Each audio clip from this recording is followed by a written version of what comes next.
میری والدہ جس کے میں بہت پیار کرتا تھا وہ مجھے سارا وقت کہتی رہتی تھی، میں سمجھتا تھا ان کو کیا پتا، دنیا تو یہ آگے نکل گئی ہے، یہ تو پرانی باتیں کر رہی ہیں.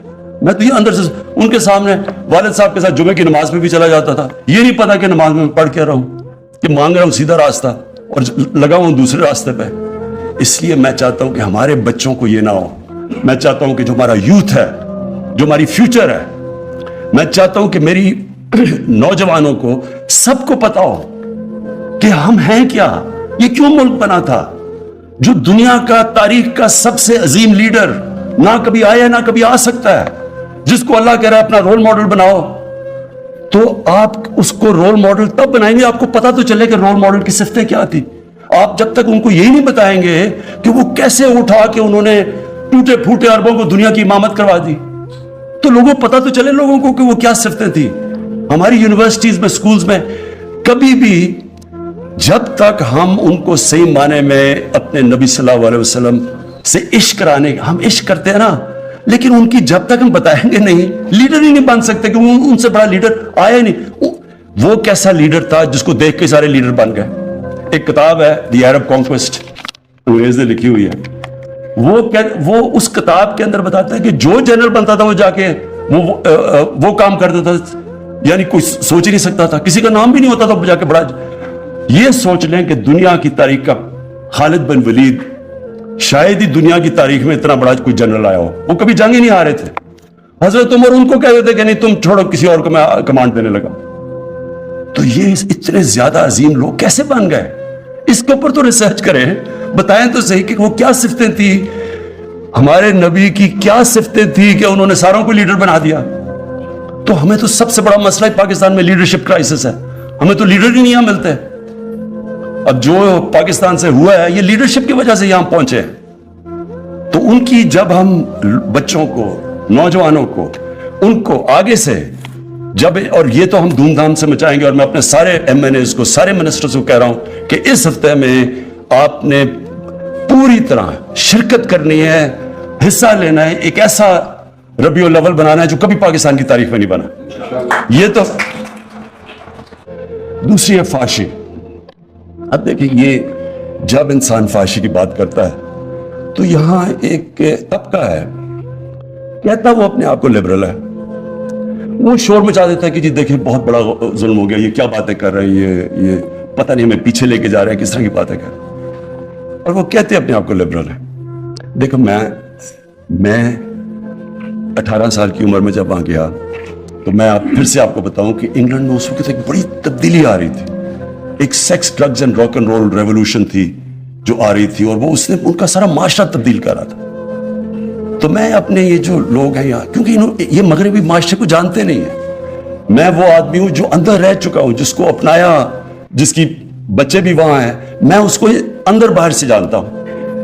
اور میں نے اپنی آنکھوں کے سامنے اس معاشرے کے اندر چینج آتے دیکھا. وہ کیا چینج تھا؟ جب آپ معاشرے میں جو sex, drugs and rock and roll کا مطلب کہ انہوں نے فحاشی عام کر دی. پہلے فلمز ہوتی تھی ایڈلٹ اونلی، وہ آہستہ آہستہ ان فلموں کے اندر وہ چیزیں آنی شروع ہو گئی جو پہلے نہیں آتی تھی. جیسے اس میں وہ جو انگلینڈ کا جیسے سوسائٹی پرمیسو ہوتی گئی، فحاشی بڑھتی گئی، اس کا ڈائریکٹ امپیکٹ پڑا ان کے فیملی سسٹم کے اوپر، خاندانی نظام کے اوپر ڈائریکٹ. جب کوئی وجہ ہے نا، میں یہ چاہتا ہوں کہ ہمارے ملک میں ریسرچ کیوں نہیں ہوئی ابھی تک، کیوں نہیں ہمارے اسکالرز نے بیٹھ کے دیکھا کہ کیوں یہ پردے کا کانسیپٹ ہے کیا. پردہ صرف یہ نہیں کہ عورت اب پردہ کر لے یا آدمی کپڑے، پردہ ایک اوور آل کانسیپٹ ہے کہ معاشرے میں فیملی سسٹم بچانے کے لیے آپ کو کرنا چاہیے. یہ ہمارے اسکالر کو کرنا چاہیے تھا، کیونکہ جیسی جیسی مغربی انفلوئنس آ رہا ہے، یہاں ایسے لوگ ہیں جو پورا وہ اپنا لیتے ہیں مغربیت، یہ نہیں ان کو پتا کہ اس کے اثرات کیا ہوتے ہیں. ہمارے یہاں اسکالرشپ ہونی چاہیے تھی جو بتائے کہ اس کے اثرات کیا ہے. ڈائریکٹ امپیکٹ ہماری آنکھوں کے سامنے. 14 شادیوں میں صرف ایک طلاق ہوتی تھی جب میں گیا 1971 میں، اور دیکھتے دیکھتے آج 70% شادیاں ہوتی ہیں طلاقوں کے اندر. اور کیونکہ میں نے دیکھا ہوا ہے کہ طلاق کی کیا بربادی آتی ہے بچوں کے اوپر. میرے بچے، ہماری جو طلاق ہوئی، میں نے خود دیکھا کہ کتنا اس سے بڑا عذاب کچھ نہیں ہوتا. میرا یہ ایمان ہے کہ جو بچوں کے اوپر گزرتی ہے طلاق میں، یہ ایک معاشرے کے لیے سب سے تکلیف دہ چیز ہے، کیونکہ بچوں کو ماں باپ چاہیے. تو جب ایک خاندانی نظام ہمارے سامنے ان کا ٹوٹتا گیا, ہم وہی کلچر جب اپنا رہے ہیں, ہم یہ کیسے سمجھتے ہیں کہ اس کا اثر یہاں نہیں ہوگا؟ میں جب آیا, میں نے اس کو آئی جی سے پوچھا کہ بتائیں کون سی کرائم بڑھ رہی ہے. مجھے انہوں نے کہا جی سیکس کرائم بڑی تیزی سے بڑھ رہی ہے, ریپ اور دوسرا بچوں سے جو ہو رہا ہے, زیادتیاں کرتے ہیں. وہ میں پھر فالو کرتا گیا. مجھے قصور میں ایک بہت ہی خوفناک قسم کی رپورٹس ہیں جو میں یہاں بات نہیں کروں گا. تو میں نے ایک خاص ایک ڈی آئی جی کو بھیجا قصور. میں نے کہا ذرا چیک کرو یہاں کیوں نہیں مسئلہ حل ہو رہا, اگر تھوڑے سے لوگ ہیں پکڑ کے ان کو اندر ڈالو. اس نے جو مجھے رپورٹ دی, یعنی تکلیف ہوئی مجھے جس سطح پہ وہ پہنچ چکی ہے.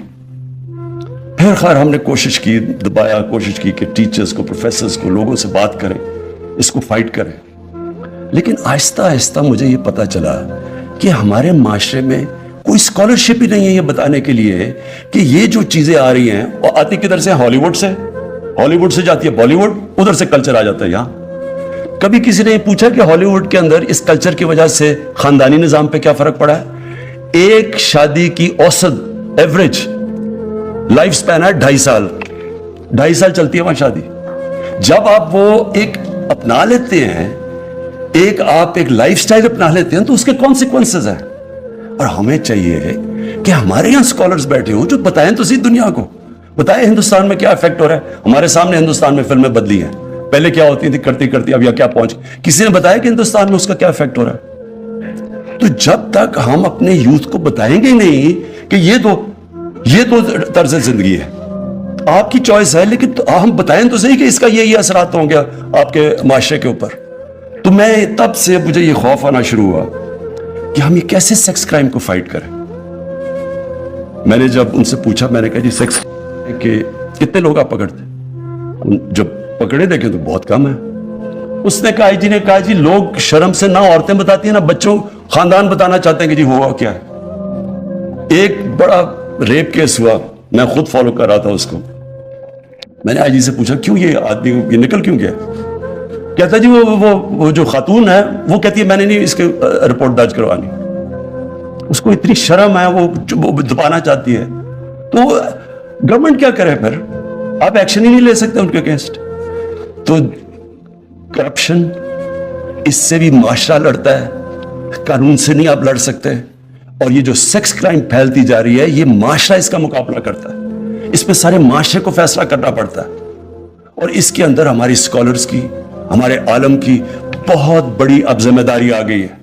موبائل فون نے دنیا بدل دی ہے, پاکستان نہیں بدلا, دنیا بدل گئی ہے. بچوں کے پاس اب وہ ان کے فون کے اوپر وہ مٹیریل ہے جو انسانی تاریخ میں کبھی بچے ایسی چیزیں نہیں دیکھتے تھے. یہ بہت بڑا چیلنج آ رہا ہے سامنے. اور میں کئی ماں باپ جو سن رہے ہوں گے ان کو پتہ ہے میں کیا باتیں کر رہا ہوں کہ کیا گزر رہی ہے ان کے گھروں پہ. اسکولوں کے اندر کیا ہو رہا ہے آج کل, ڈرگز کیسے اسکولوں میں چلی گئی ہے. یہ صرف قانون سے نہیں لڑا جاتا, یہ معاشرہ لڑتا ہے. اور اس لیے میں واپس آ رہا ہوں کہ اس کا صرف ایک راستہ ہے کہ ہماری ساری قوم عشق کرتی ہے نبی صلی اللہ علیہ وسلم سے. ہم عشق کرتے ہیں ان سے, لیکن ان کی زندگی کی جو حکم ہے قرآن میں کہ ان کی سنت اپنی زندگی کے اوپر لاگو کرو, وہ تو کریں. وہ کر نہیں رہے ہم, اور کنفیوژن ہے ٹوٹل. ڈرامے جی ٹی وی کے اوپر میں آیا, میں نے لوگوں کو سمجھایا, میں نے کہا یہ تم ڈرامے وہ سارا انڈیا وہ بالی ووڈ سے ہالی ووڈ سے بالی ووڈ اور بالی ووڈ سے ادھر. میں کہا آپ کو نہیں پتا کہ اس کا کیا اثر ہو رہا ہے معاشرے پہ؟ کہتا جی دیکھتا ہی کوئی نہیں ہے. اگر ہم یہ نہیں کریں گے تو لوگ.